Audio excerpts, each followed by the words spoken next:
Les 5 000 employés de la SAQ veulent accélérer le rythme de leurs négociations. À moins d'avancées significatives, les syndiqués vont manifester mercredi et jeudi devant plusieurs succursales de la province, dont celles de Rouyn-Noranda, Sainte-Terre et Ville-Marie. Comme à chaque négociation, malheureusement, on fait face à un employeur qui ne veut pas donner de sécurité et de stabilité à ses employés. Après plus d'1 an de pourparlers, les employés sont toujours sans entente sur leur convention. La précarité d'emploi demeure une préoccupation majeure pour le syndicat. 70 des employés de la SAQ, c'est des employés à temps partiel qui ne connaissent pas leur horaire de travail pour les semaines à venir.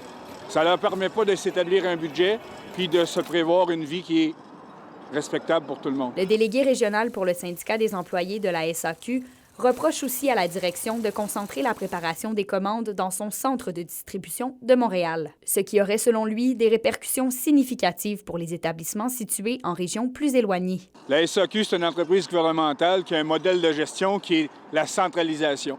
La centralisation, ça n'amène pas toujours que du bon. Ça fragilise justement les emplois qui pourraient être plus stables en région. Je l'ai déjà mentionné auparavant, il y a des commandes qu'on fait à Montréal pour les commandes de SAQ.com. Ils pourraient être très bien faits dans nos magasins.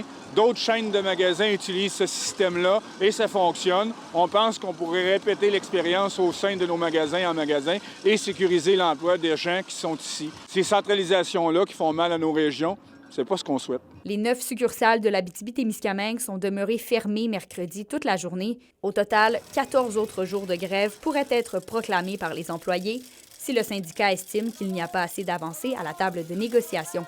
Kémilia Laliberté, RNC Nouvelles, Rouyn-Noranda.